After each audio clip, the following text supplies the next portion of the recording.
Hi everyone, welcome back. I'm Dai, and today I am sharing with you my thoughts on the Monochrome Manga Club series reads for the month of August. In August, we read Volume 1 of Kamisama Kiss by Julieta Suzuki. This one is published by Viz Rated Teen. We also read Volume 1 of Beauty and the Beast of Paradise Lost by Kaori Yuki. This one is published by Kodansha Rated Older Teen. We are also in the middle of two series reads. So we read Volumes 3 and 4 of Demon Slayer Kimetsu no Yaiba by Koyoharu Gotoge. This one is published by Viz Rated Teen. And then we read Volume 5 of the Eternal Edition of Sailor Moon.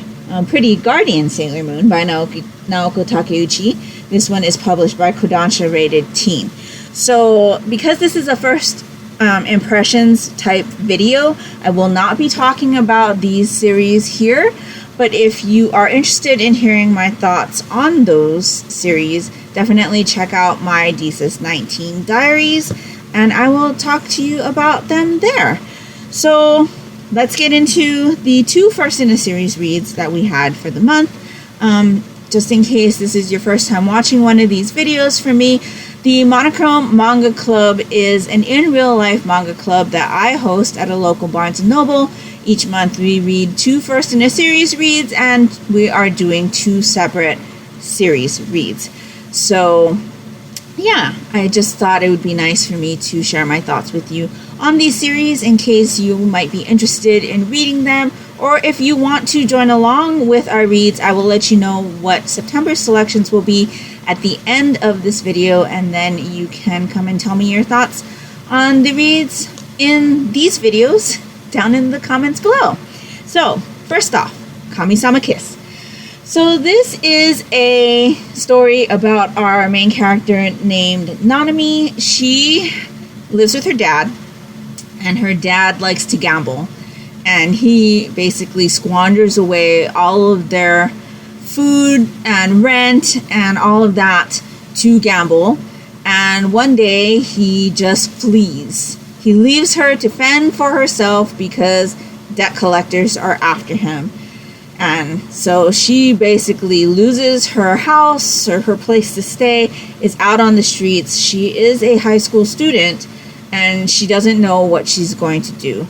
And she comes across this guy, and she basically gets told, hey, I have a place for you to stay. And then he kisses her on her forehead and he leaves. When she shows up at the location, it is actually a rundown shrine. And basically this guy has now placed a mark on her forehead that signifies her as the new head of the shrine. And so she basically needs to take care of the shrine and the people who are coming still to ask for things, like say prayers at the shrine. She needs to help make those prayers come true. At the shrine, there are other spiritual beings and supernatural beings, like this fox demon here,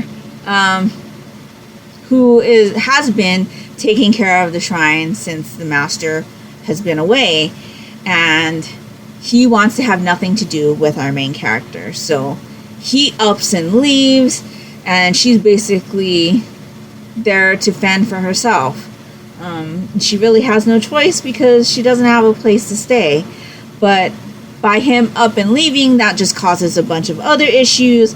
And so this volume basically is the start of trying to find out what her duties are in this new position, trying to get him to play along, and things like that. So, yeah, I would say that this is a very introductory volume. You don't really get too deep. She does start doing some of the things that she needs to do as the head of the shrine, but she's basically still fumbling her way along. And then trying to get this guy on board also has been kind of a thing in this volume. So I am interested. I will say I am interested in this series still. I have always been interested in this series, but not to a point where, I've obviously gone and bought it and added it to my collection until now. So I know these volumes are really hard to come by, though. In fact, Shoujo Beat just put up something on their Twitter because somebody was asking on the status of reprints for this, and there are few and far between, and not every volume has a reprint on schedule, so I'm not sure. I figure if I really want to read this, I'm probably going to either have to find secondhand copies or buy them digitally. But I'm not completely sold on this yet. There were a lot of things that I didn't enjoy, especially just like the tantrum that our Fox Demon kind of had in this book or in this manga, and her kind of the way she has to like make him cooperate. Obviously that's probably going to lead somewhere. This is a shoujo manga, so I presume there's going to be a romance. But yeah, it was okay.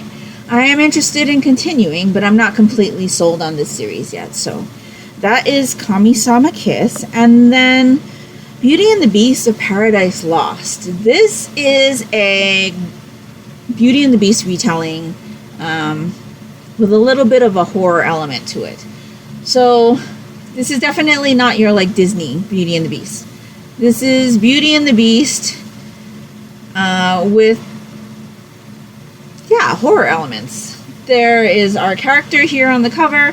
Her name is Belle. I don't know why I had to look at that.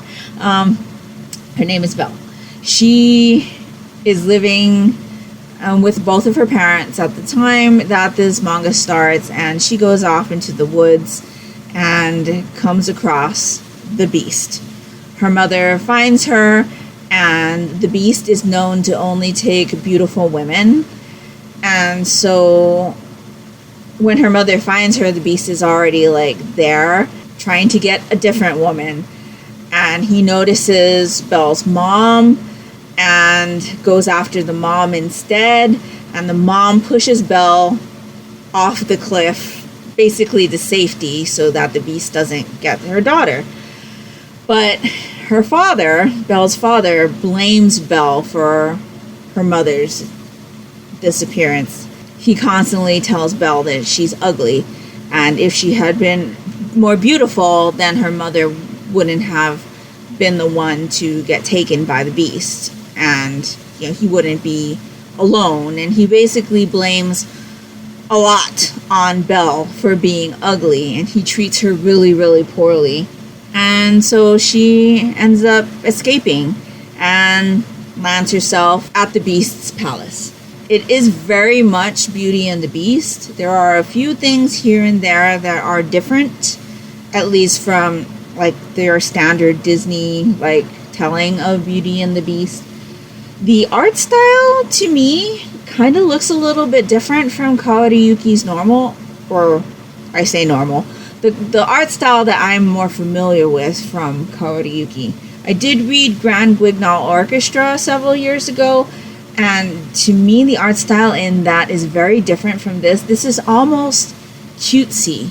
I'm more used to a more horror, edgy type of illustration from this mangaka, and this is very cute. The huge eyes, soft lines, it doesn't look the same, and so I'm not sure if maybe something happened like with Natsuki Takaya of Fruits Basket, where they were having issues and needed to have surgery, and maybe that changed the art style, or maybe that's just part of the storytelling with this story.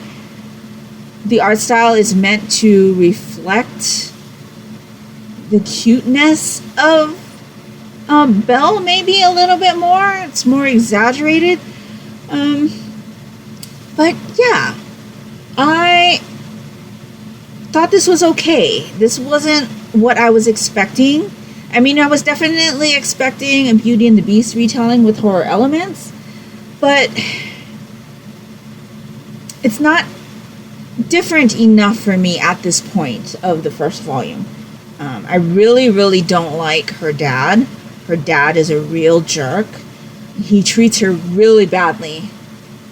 So he's definitely somebody that you want her to get away from, especially from the emotional and the verbal abuse that he gives to her.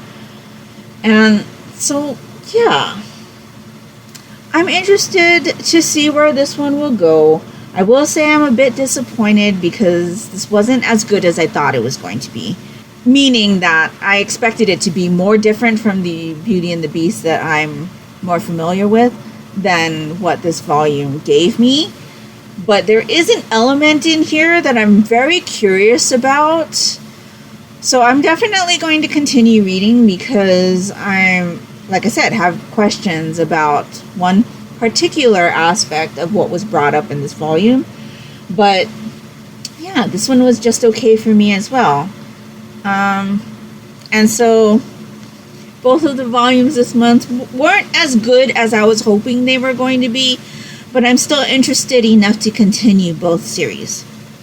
So that's pretty much my thoughts on both of those. Now, before I let you go, I do want to let you know what we will be reading for the month of September in case you want to join us in those reads. We will be reading volumes 5 and 6 of Demon Slayer Kimetsu no Yaiba. So we are going to be continuing our series reads of that. We will be continuing with volume 6 of the Eternal edition of Sailor Moon.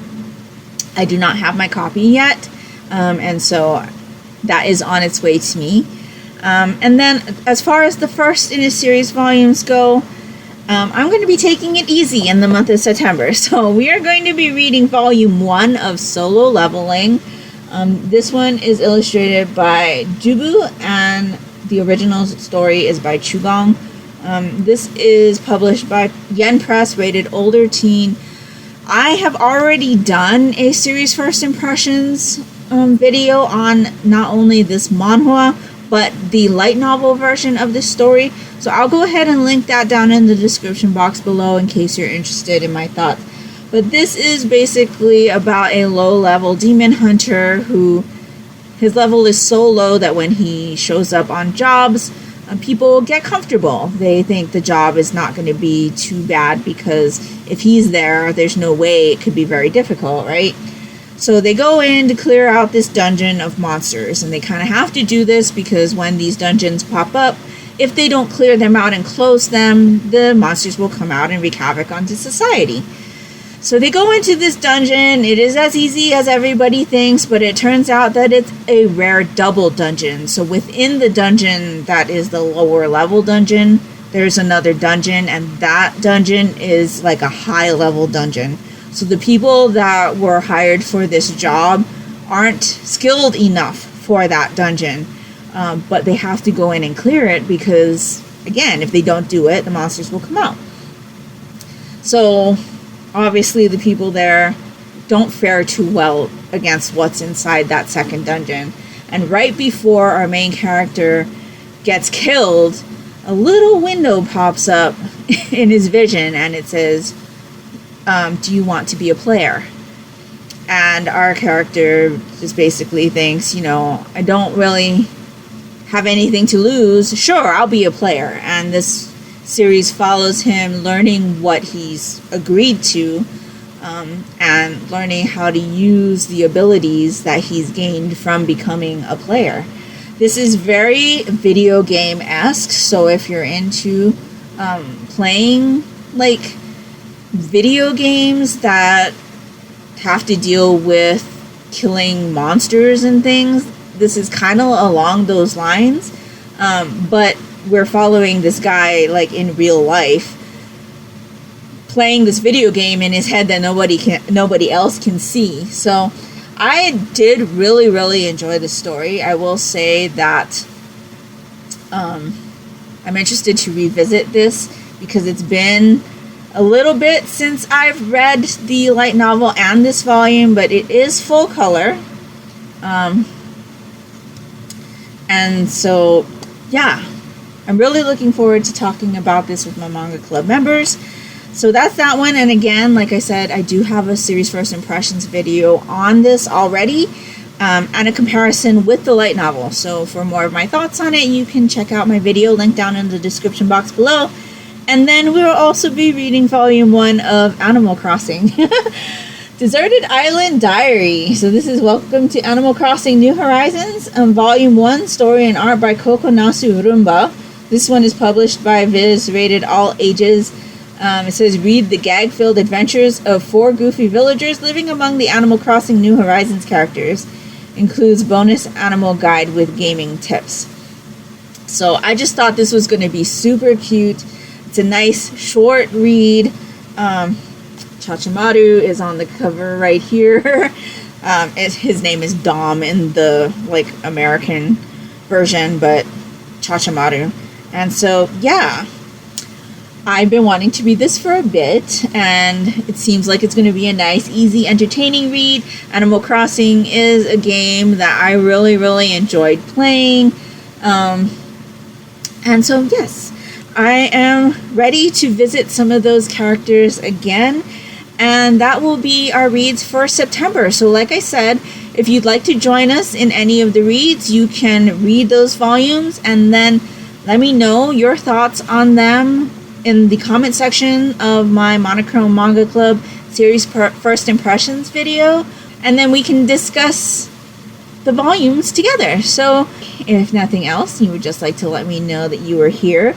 If you could leave me a fruit type of emoji for Animal Crossing, since every island has fruit trees on it, that would be greatly appreciated and would really help me out. And that will do it for me today. So I hope you're all doing great. I hope you're all safe and healthy. And until next time, take care and smile always. Bye!